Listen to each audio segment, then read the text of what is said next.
Guys, welcome back to my YouTube channel Pacific chemistry classes. अगर आपने मेरा channel subscribe नहीं किया है तो डू सब्सक्राइब द चैनल।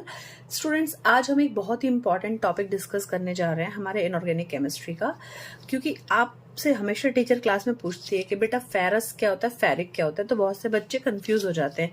तो now let us see what is this concept of ferrous and ferric. तो simple है, पहले तो आपको ये ध्यान रखना है, जब भी एक साउंड आएगा, एक सफिक्स लगेगा, पीछे जो लगेगा, अगर वो आ रहा है तो वो आपका हायर वैलेंसी वाला स्टेट होता है, और अगर वो अस आ रहा है तो इसका मतलब वो लोअर वैलेंसी को बतला रहा है। चलिए देखते हैं हम इसको एग्जांपल्स के थ्रू। तो पहले हम देखते हैं, आपने आयरन देखा है तो पहले एक सिंपल एग्जांपल ले लेते हैं। हमने लिखा है फेरस सल्फेट, राइट। आपने क्या लिख दिया, फेरस सल्फेट। तो अब इसका फॉर्मूला क्या बनेगा, FeSO4। तो अब ये आपको मालूम होना चाहिए कि यहाँ पे जो आयरन होता है उसकी हमारी वैलेंसी कितनी रहेगी, +2 रहेगी, और सल्फेट की वैलेंसी रहेगी 2-, तभी तो हमारा नॉर्मल फॉर्मूला बना है। अब हमने देखा कि आयरन एक तरह फेरस सल्फेट लिख दिया, अगर अब हम लिखते हैं फेरिक क्लोराइड, है ना, तो इसमें स्पेलिंग्स में अब आप कंफ्यूज हो जाते हैं कि दोनों तो आयरन के हैं, बट एक को हमने क्या बोल दिया है, फेरस, और एक को हमने बोल दिया है फेरिक क्लोराइड। तो अब इधर आप बताइए, जो हमारा क्लोरीन होता है, जनरली क्लोरीन जो हमारा Cl का क्या चार्ज होता है, -1, और आयरन का क्या चार्ज रहेगा, यहाँ पे चूंकि 3 लगा हुआ है तो इसका मतलब है आयरन यहाँ पे +3 ऑक्सीडेशन स्टेट में। ये तो आपको पता ही फॉर्मूला कैसे बनता है, जो भी हमारा कैटायन का चार्ज है फॉर्मूले में वो नीचे लिखेंगे, जो इस वाली स्पीशीज का चार्ज है वो यहाँ लिखा जाता है। तो अभी हमने जो फॉर्मूला बनाया, तो जो आयरन की वैलेंसी थी वो कितनी है, 3 है, तो 3 यहाँ पर लिखा हुआ है, क्लोरीन की 1 है। तो कंफ्यूज मत होइएगा, जो फेरिक है इसका मतलब क्या हो रहा है, आयरन यहाँ पे 3+ ऑक्सीडेशन स्टेट में है, और जो हमारा क्लोरीन है वो -1 रहेगा। इधर पे फेरस सल्फेट है, ओके। सो यहाँ पे जो आयरन है वो किस ऑक्सीडेशन स्टेट में, या वैलेंसी उसकी 2+ होती है, और जो सल्फेट होता है उसकी 2- होती है। अब आप फिर से एक एग्जांपल देख सकते हैं कि अगर हमने लिखा है यहाँ पे, आपने सुना होगा फेरस अमोनियम सल्फेट, शॉर्ट में हम FAS बोलते हैं, वहां पर भी हमारा फेरस, जब भी आपको OUS फेरस साउंड सुनाई देगा, इसका मतलब हो रहा है कि जो एलिमेंट है, आयरन है, जब उसकी कम वैलेंसी होती है तब हम अस देते हैं, जब उसकी हायर वैलेंसी होती है तब हम उसको इक बोलते हैं। जैसे आपने सुना होगा फेरिक हाइड्रोक्साइड, अब हमने बोला फेरिक हाइड्रोक्साइड का अगर हमको फॉर्मूला बनाना है, तो फेरिक हाइड्रोक्साइड का फॉर्मूला क्या बनेगा, सिंपल है, FeOH and whole thrice, right. क्योंकि जो हमारा OH होता है उस पे चार्ज कितना होता है, OH पे चार्ज होता है -1, आयरन पे यहाँ पे 3+ है, तो आपका फॉर्मूले में जो इसका चार्ज है वो इसके नीचे लिखेंगे, जो OH का चार्ज है वो नीचे, तो 1 हम लिखते नहीं है, तो सिंपली क्या फॉर्मूला बन जाता है हमारा, FeOH का होल थ्राइस।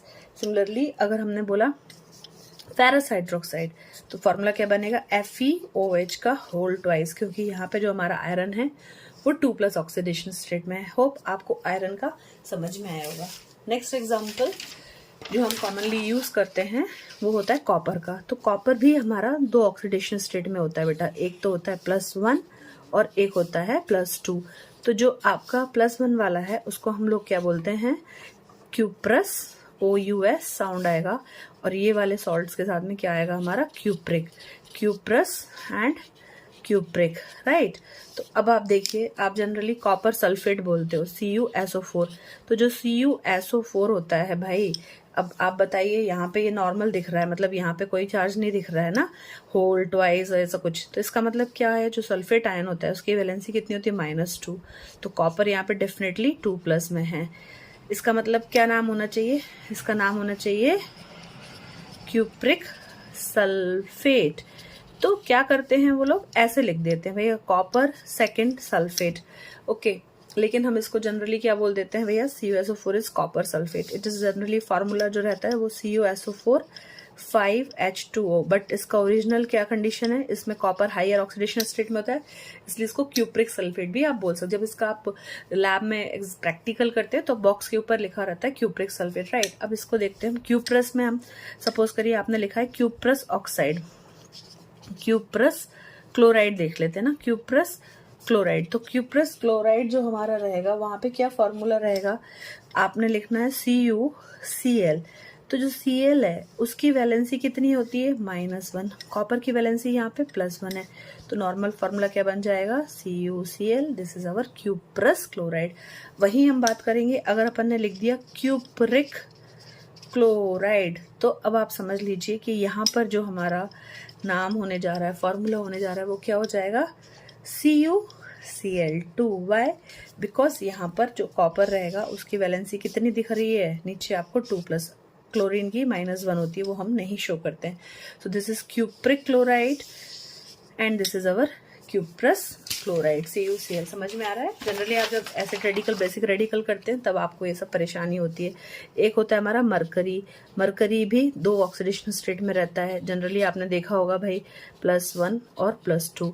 तो अब ये सिंपल है, अगर ये वाला है तो ये क्या कहलाएगा आपका, मर्क्यूरस सॉल्ट, और ये वाला कहलाएगा मर्क्यूरिक। तो एक एग्जाम्पल ले लेते हैं हमारा, जैसे अगर हमने लिख लिया HgCl2, तो इसका मतलब क्या हो रहा है, अगर हमने लिख लिया है HgCl2 तो ये हम क्या बोलने जाएंगे, यहाँ पर जो मरकरी है उसकी वैलेंसी कितनी है, 2+ है, और जो क्लोरीन है उसकी वैलेंसी कितनी है, हमारी -1 है। तो इसमें अगर हायर ऑक्सीडेशन स्टेट आ रही है तो इसका नाम क्या हो जाएगा, ज़्यादा वाला है ये, तो इसको हम क्या बोलेंगे, मर्क्यूरिक क्लोराइड। सिमिलरली अगर हमने लिखा यहाँ पर क्या लिख दिया, अगर हमने लिख दिया Hg2Cl2 तो इसका नाम क्या हो जाएगा, मर्क्यूरस क्लोराइड, क्योंकि इसमें जो होता है हमारा मरकरी जो होती है उसकी इधर पे वैलेंसी है 1। Okay, so it is written as mercury 1 and chloride. This is the another way. Similarly इस वाले को हम क्या लिख सकते हैं, मरकरी 2, ओके, क्लोराइड। तो अब आपको समझ में आया कि जब भी हमारे नेम्स होते हैं हायर ऑक्सीडेशन स्टेट वाले तो वहां पे हमने क्या बोलना है, इक, और जब भी हमारे लोअर ऑक्सीडेशन स्टेट वाले हैं वहां पर क्या होगा, हमारा अस होता है साउंड। एक और एग्जाम्पल हमारे पास होता है, दैट इज जब भी हम सीरीमेट्रिक टाइट्रेशन करते हैं तो जो सीरियम होता है वो भी 2 ऑक्सीडेशन स्टेट में होता है। एक होता है हमारा C4+ एंड C3+। तो जब हमारा सीरियम 4+ ऑक्सीडेशन स्टेट में होता है तो इसको हम लोग क्या बोलेंगे, हायर ऑक्सीडेशन स्टेट है, तो this is our ceric and this is our cerous, right. तो ये जो अस और एक का कंसेप्ट है ये आपको हमेशा ध्यान रखना है। इसका एक सिंपल सा एग्जाम्पल भी होता है कि जब हमारा जो सीरियम है, एक और कंसेप्ट बता देती हूँ कि जब हम कोई भी रिएक्शन होता है तो वहाँ पे अगर हम हायर ऑक्सीडेशन स्टेट से लोअर ऑक्सीडेशन स्टेट में जा रहे हैं तो इस प्रोसेस को हम क्या बोलते हैं, जब हायर है, इधर 4+ दिख रहा है और इधर पे 3+ दिख रहा है, तो ये प्रोसेस क्या कहलाता है, अपना रिडक्शन, है ना। अगर हमने देखा है यहाँ पे Fe3+ था और यहाँ पे क्या हो रहा है, Fe2+ हो रहा है, तो ये 3+ था, यहाँ पे 2+ हो गया, तो ये प्रोसेस क्या हो रहा है भाई, रिडक्शन हो रहा है। रिडक्शन में क्या होता है, हमारा गेन ऑफ इलेक्ट्रॉन होता है ना, गेन ऑफ इलेक्ट्रॉन्स। ओके, अगर हम से इसी को रिवर्स लिख देते हैं कि अभी हम 2+ थे और अब हम किस पे जा रहे हैं, Fe3+ पे, तो ये कौन सा प्रोसेस होगा, हमारा ऑक्सीडेशन। ऑक्सीडेशन में क्या होता है, ऑक्सीडेशन नंबर हमेशा बढ़ता है, और यहाँ पर क्या हो रहा है, 4 से 3 पे जा रहा है तो ये रिडक्शन है, और 3 से 2 में जा रहा है तो ये भी आपका रिडक्शन हो रहा है।